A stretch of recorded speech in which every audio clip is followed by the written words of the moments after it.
शांति दूत कभी बेरोजगारी का रोना नहीं रोते हैं, आपने देखा होगा। और ये लोग आत्महत्या जैसा कृत्य भी ना के बराबर करते हैं। कभी शायद सुनने में मिल जाए तो ये हमारा बड़ा सौभाग्य और नसीब है। हिंदू के बच्चे बेरोजगारी का ही रोना रोते रहते हैं और ज़रा से दुखी होकर के आत्महत्या करने की बहुत सारी घटनाएं इनकी सुनने के लिए मिलती हैं। आज वीडियो को काटिएगा नहीं, आगे स्किप मत करिएगा, इसे ज़रूर सुनिएगा। और मैं कुछ ऐसे तथ्य रख रहा हूँ कि आज आपकी आंखें खोलने वाला काम कर रहा हूँ। मैं इस वीडियो के माध्यम से बताना चाहता हूँ कि शांति दूतों ने हमारे किन किन कामों पर कब्जा कर लिया, उसका मुख्य कारण क्या है। तो मैं अपने भाव से इस बात को रख रहा हूँ। एक युवा लड़का मेरे पास आया और बोला, महाराज मैं बड़ा बेरोजगार हूँ, नौकरी नहीं मिल रही है।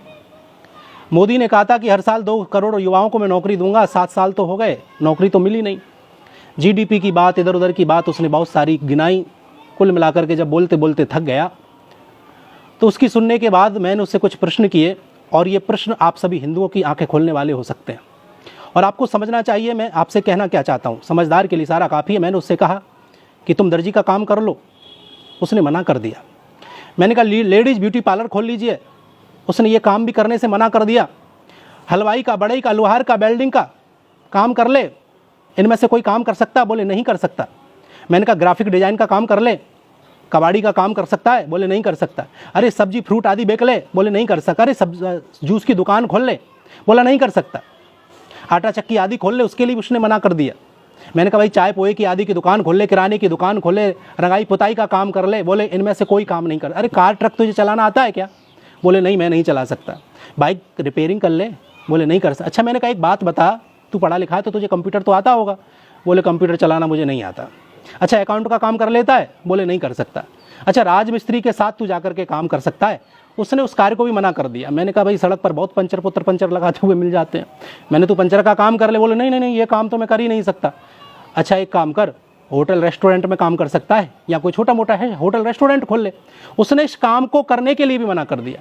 मैंने कहा बिजली रिपेयरिंग, पंखा, वॉशिंग मशीन आदि का काम कर ले, सीख ले? बोले नहीं कर सकता। कपड़े की दुकान कर सकता है? बोले नहीं कर सकता। मैंने आखिरकार उससे कहा कि मजदूरी तो कर ही सकता है? बोले अरे महाराज मजदूरी करने के लिए थोड़े पढ़े लिखे हैं इतने हम। तो मैंने तो कर क्या सकता है? बोला मैं पढ़ा लिखा हूँ, बीए पास हूँ, ये सब काम मेरे बस के लिए नहीं है, मेरे बस में नहीं है, और ना मैंने इन कामों के लिए पढ़ाई लिखाई की है।